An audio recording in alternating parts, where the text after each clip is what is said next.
നിങ്ങൾ ഇരിക്കൂ കേട്ടോ. ആ എല്ലാവരും എത്തിയിട്ടില്ല ചേച്ചി. അല്ല, സമയം ആകുന്നല്ലേ ഉള്ളൂ പ്രതാപ. എല്ലാവരും ഇങ്ങ് എത്തിക്കോളും. ക്ഷണം സ്വീകരിച്ച് എത്തിയിരിക്കുന്നവർക്കൊന്നും ഒരു കുറവും ഉണ്ടാവും നോക്കണം. അത് ഞാൻ നോക്കിക്കോളാം. ഹോ, അവന്റെ ഒരു ഉത്സാഹം കണ്ടില്ലേ പ്രതാപ.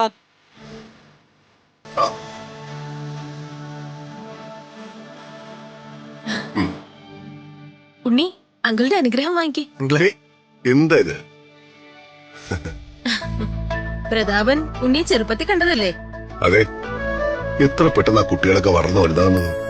അതെ, കുട്ടികളുടെ വിവാഹപ്രായം ആയെന്ന തിരിച്ചറിവുണ്ടായി കഴിഞ്ഞാലാണ് അച്ഛനമ്മമാർക്ക് ആദ്യം തുടങ്ങുന്നത്.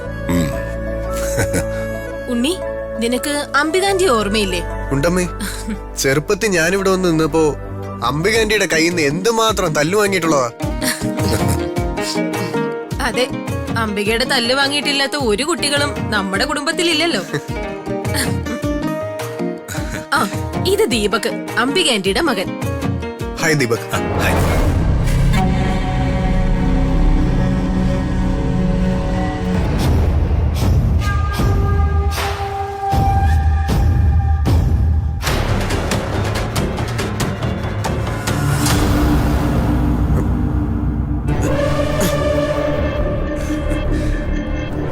രാജുവിനെ എങ്ങനെ ഒഴിവാക്കുമെന്ന് ആലോചിച്ചുകൊണ്ടിരിക്കുമ്പോഴാ അടുത്ത ഇറക്കുമതി. ഇവൻ ഉണ്ണിയല്ല, മണ്ണുണ്ണിയാ. അല്ല, ഇന്നിവിടെ എന്ത് ഫംഗ്ഷനാ നടക്കുന്നേ?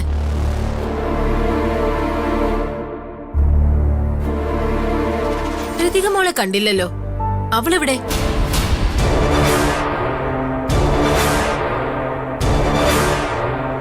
ഋതിക മോളുടെ പേര് പറഞ്ഞപ്പോഴേക്കും ഉണ്ണിക്ക് നാണം വന്നെന്നാ തോന്നുന്നേ. ഒന്ന് ചുമ്മാ ഇരി അമ്മേ. അതെ അതെ, ഇതേവരെ നാണം മാറാത്ത പ്രായമാണല്ലോ ഈ മണ്ടന്. യാമിനി, ഋതിക മോളെ പോയി വിളിച്ചിട്ട് വാ. ചേച്ചി, ഋതിയെ കുറിച്ച് സംസാരിക്കാൻ വേണ്ടി ഞാൻ ചേച്ചിയോട് വരാൻ പറഞ്ഞത്. അതെ, അതെനിക്കറിയാലോ. അതിനി പ്രത്യേകം പറയേണ്ട കാര്യമില്ലല്ലോ പ്രതാപ. ഉണ്ണിയെ നിനക്ക് ബോധിച്ചോ? പിന്നെ ഉണ്ണി മിടുക്കനല്ലേ, വിദ്യാഭ്യാസവും വിനയവും എളിമയുള്ള കുട്ടിയല്ലേ. എങ്കിൽ പിന്നെ നമുക്കിതങ്ങ് ഉറപ്പിക്കാം, അല്ലേ പ്രതാപ?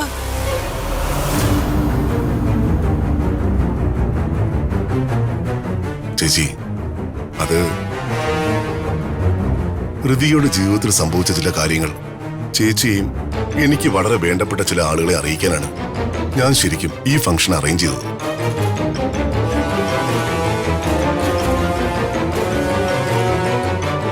ഋതിക മോളുടെ ജീവിതത്തിൽ എന്താ സംഭവിച്ചത്? എന്തെങ്കിലും പ്രശ്നമുണ്ടോ പ്രതാപ?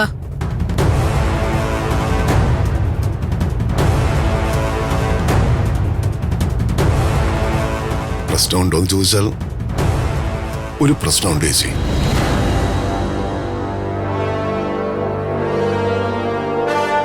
ചേച്ചിയുടെ ആഗ്രഹം പോലെ ചേച്ചിയുടെ മകൻ ഉണ്ണിക്ക് എന്റെ മകളെ വിവാഹം കഴിച്ചു തരാൻ കഴിയില്ല.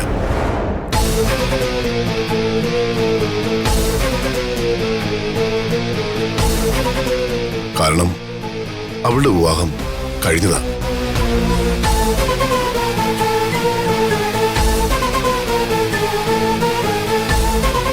അവളുടെ സ്വന്തം ഇഷ്ടപ്രകാരം അവൾക്ക് ഇഷ്ടപ്പെട്ട ഒരു ചെറുപ്പക്കാരനുമായി അവളുടെ വിവാഹം കഴിഞ്ഞിട്ട് ഒരുപാട് ദിവസങ്ങളായി.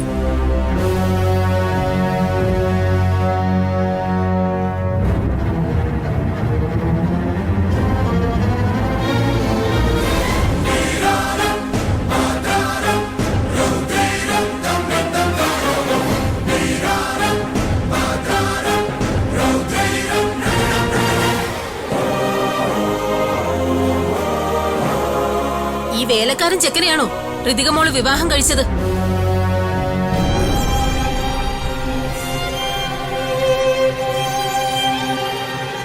എന്താ അമ്മ ഇത്? ഇതിനാണോ അമ്മ എന്നെ ഇങ്ങോട്ട് വിളിച്ചോണ്ട് വന്നത്?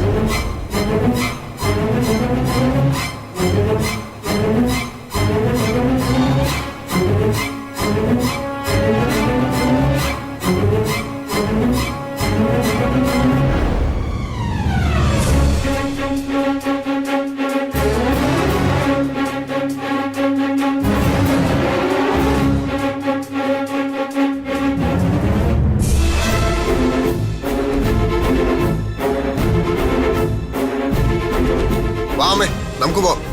ഏയ് ഉണ്ണി, എന്താ ഇത്?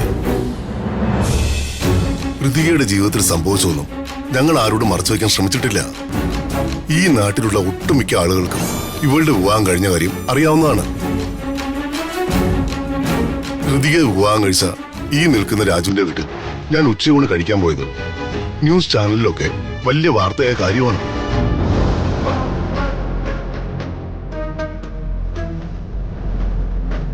പക്ഷേ വളരെ കുറച്ച് ചില ആളുകൾ ഇതൊന്നും അറിഞ്ഞിട്ടില്ല. സരസ്വതി ചേച്ചി ഋതികയെ മകന് വേണ്ടി വിവാഹം ആലോചിച്ച് വന്നപ്പോഴാണ് എനിക്കത് മനസ്സിലായത്.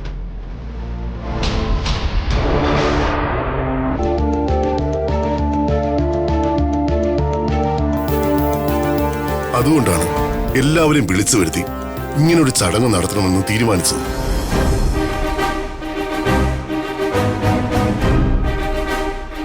വർമ്മ സാറേ, എന്താ രാജു? എനിക്ക് വളരെ പ്രധാനപ്പെട്ട ഒരു കാര്യം സംസാരിക്കാനുണ്ടായിരുന്നു.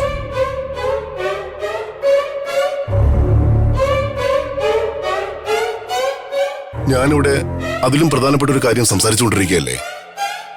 അതിലും വലിയ എന്ത് കാര്യമാ നിനക്ക് എന്നോട് പറയാനുള്ളത്?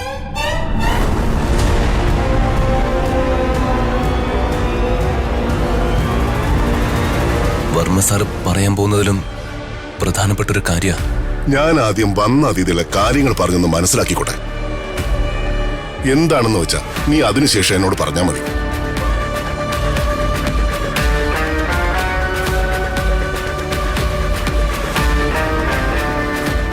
നിങ്ങളെ എല്ലാവരും ഞാൻ ഇവിടേക്ക് ക്ഷണിച്ചപ്പോ വീട്ടിലൊരു ഫംഗ്ഷൻ ഉണ്ട്, വരണമെന്ന് മാത്രമാണ് പറഞ്ഞത്.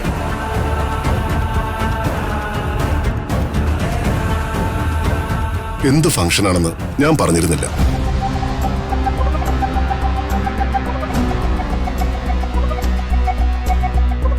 ഇന്നിവിടെ നടക്കാൻ പോകുന്നത് എന്റെ മകൾ ഋതികയുടെയും രാജുവിന്റെയും വെഡിങ് റിസപ്ഷനാണ്.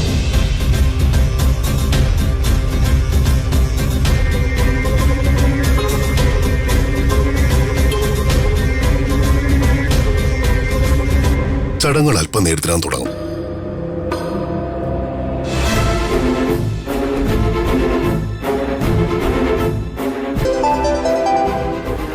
ആ, ഹലോ സാർ. അല്ല, ഞാൻ വീട്ടിലായിരുന്നു. പറഞ്ഞോളൂ സാർ. ശരിട്ടാ, രാജു വന്നിരിക്കും. വാ.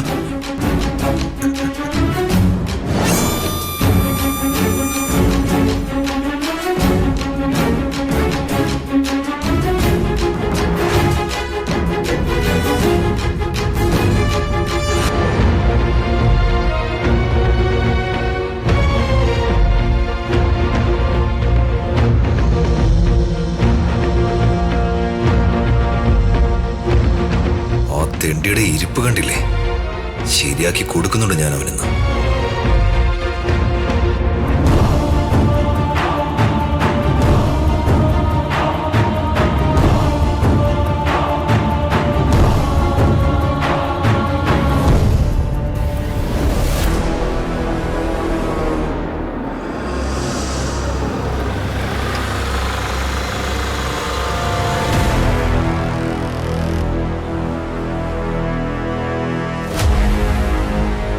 വേണുട്ട, ആരും ഒന്നും അറിയാൻ പാടില്ല. രാജുവിന്റെ ഋതികമോളുടെയും വിവാഹം കഴിഞ്ഞതായി തന്നെ ഇരിക്കണം. രാജു എന്ന് പ്രതാപേട്ടനോട് ഈ കാര്യത്തെക്കുറിച്ച് സംസാരിക്കരുത്. മാഡം ധൈര്യമായിട്ട് നോക്കോ.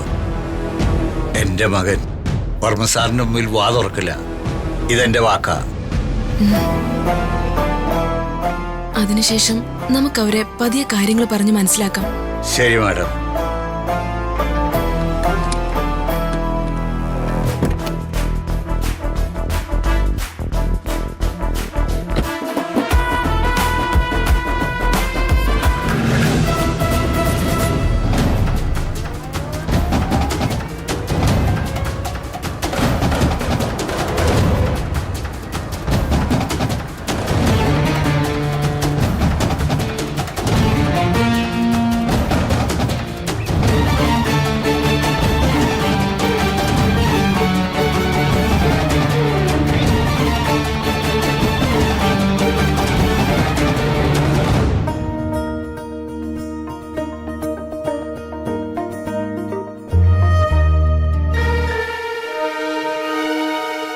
അതെ, ഇത് രാജുവിന് ഹൃദയക്കുള്ളതാണോ? അതെ.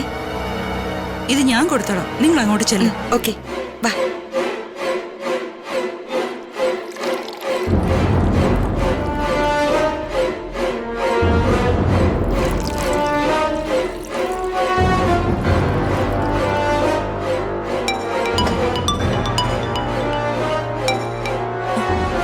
ഹലോ,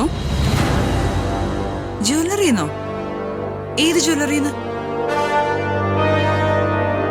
അല്ല, വീട്ടിലൊരു ഫംഗ്ഷൻ നടക്കായിരുന്നു. Hello hello hello. അമ്മ കറക്റ്റ് സമയത്തിന് കൃത്യമായി ഇടപെട്ടു. ഇനി എന്റെ പണി തുടങ്ങാം.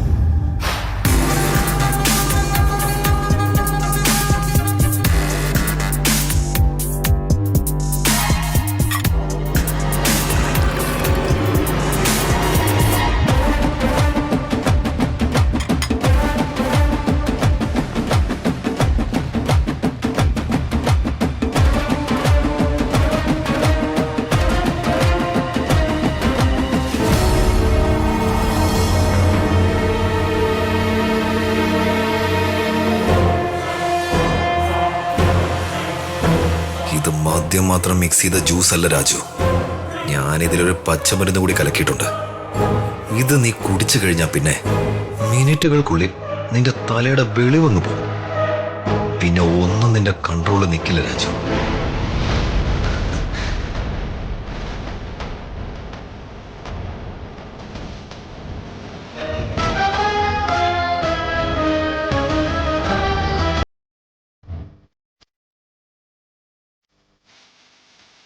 അങ്ങനെ ചെക്കൻ്റെ വീട്ടിൽ നിന്ന് ആരും വരാതിരിക്കുന്നത് മര്യാദയാണോ ശേഖരൻ സാറേ?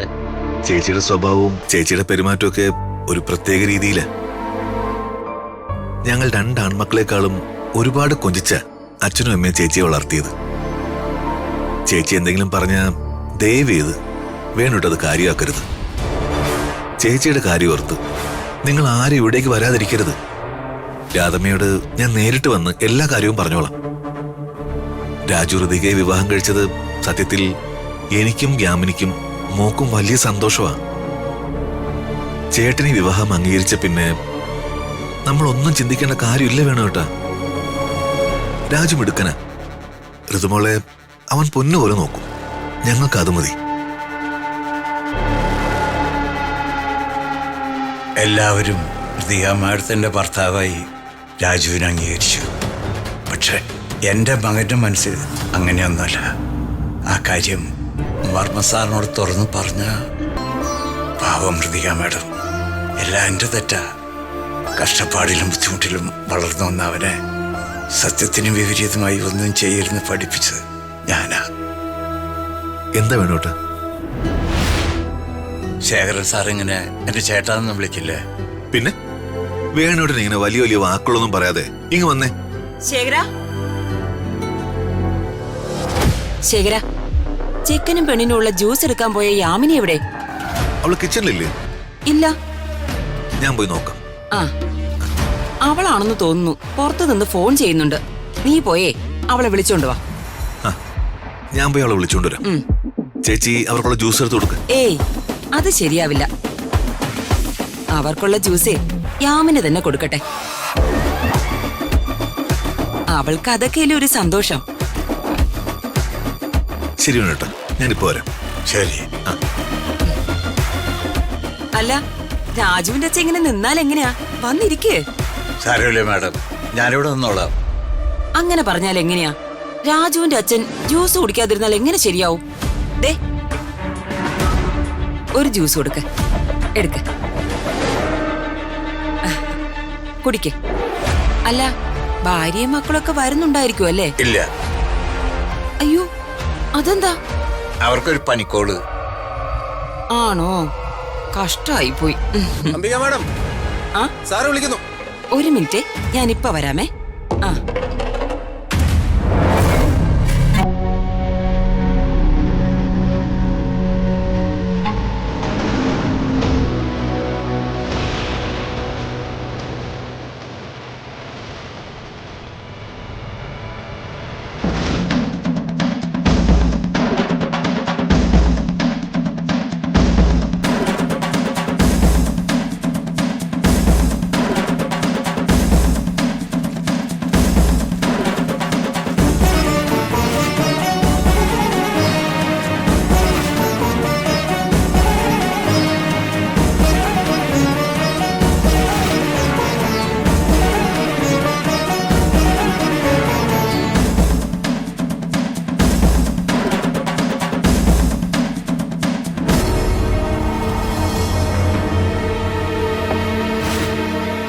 ഉറക്കം വരാനുള്ള ഈ പൊടി കലക്കിയ ജ്യൂസ് കഴിച്ച രാജുവിന്റെ വർമ്മ സാറിനോട് ഒന്നും തുറന്നു പറയില്ല.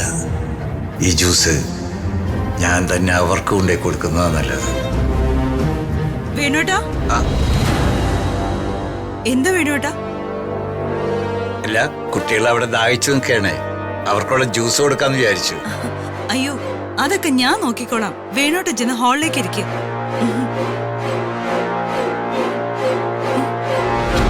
ഇതെന്താ?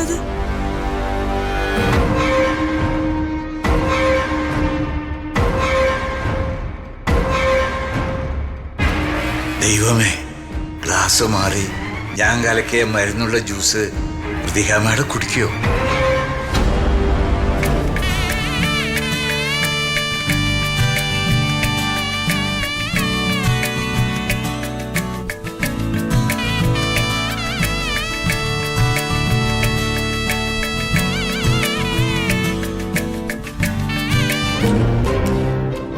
എടാ, നീ അടയാളം ഒട്ടിച്ച ഗ്ലാസ് ഏതാ മോനെ?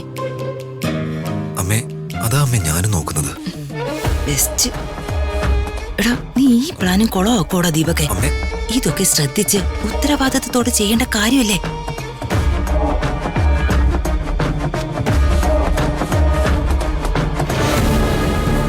മരുന്ന് കലക്കിയ ജ്യൂസ് മാറിപ്പോവാൻ പാടില്ല.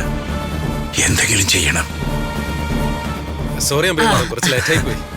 ശരി, അങ്ങോട്ടിരിക്കാം. എന്റെ പൊന്നമ്മേ, അത് മിക്സ് ചെയ്ത ഗ്ലാസ്സിൽ ഞാൻ അടയാളം ഒട്ടിച്ചതാ. അമ്മ ഇങ്ങനെ ചൂടാവില്ലേ? പിന്നെ ഞാൻ എന്ത് ചെയ്യണം? ഗ്ലാസ് മാറി മിക്സ് ചെയ്ത് ജ്യൂസ് എങ്ങാനും ഹൃദയ കുടിച്ചാലുണ്ടല്ലോ, തീർന്നു, എല്ലാം കുളമാകും.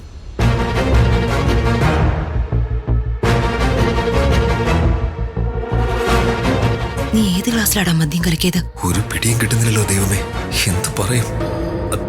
ആ ലെഫ്റ്റ് സൈഡിലെ ഗ്ലാസ്. ഉറപ്പാണോ? അത് തന്നെ.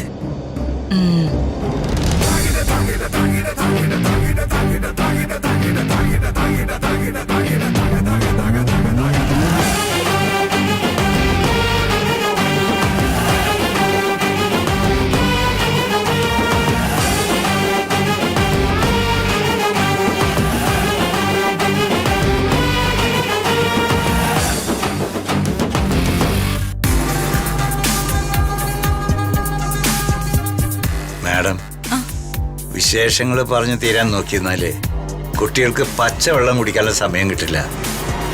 ഇത് ഞാൻ അവർക്ക് കൊടുത്തോട്ടെ.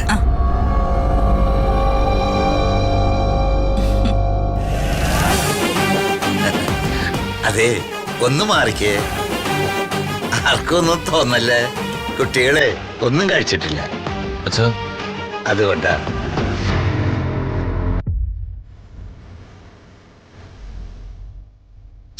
എനിക്ക് വേണ്ട സാർ. അങ്ങനെ പറഞ്ഞാലെങ്ങനെയാ മോനെ? നിങ്ങൾ രണ്ടാളും ഇതുവരെ ഒന്നും കഴിച്ചിട്ടില്ല. മേടിക്ക് രാജു, അച്ഛനോടെല്ലാം തുറന്നു പറയാനുള്ള എനർജി വേണ്ടതല്ലേ?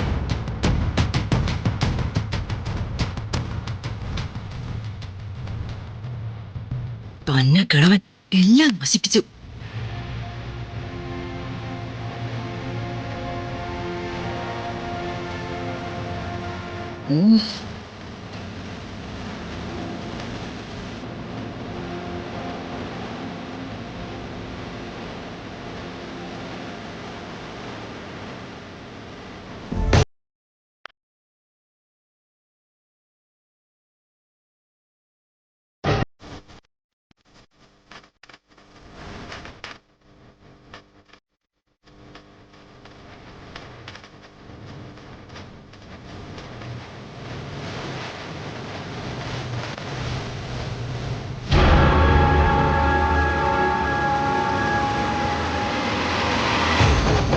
രാജീവ്, കൊണ്ടുവച്ചോ.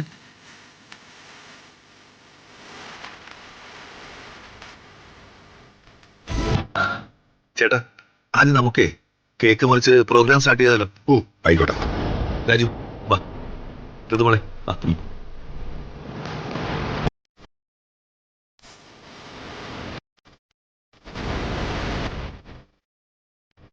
എടാ, ആ പെണ്ണിന് ഒരു കുരുക്കും ഇല്ലല്ലോടാ മോനെ.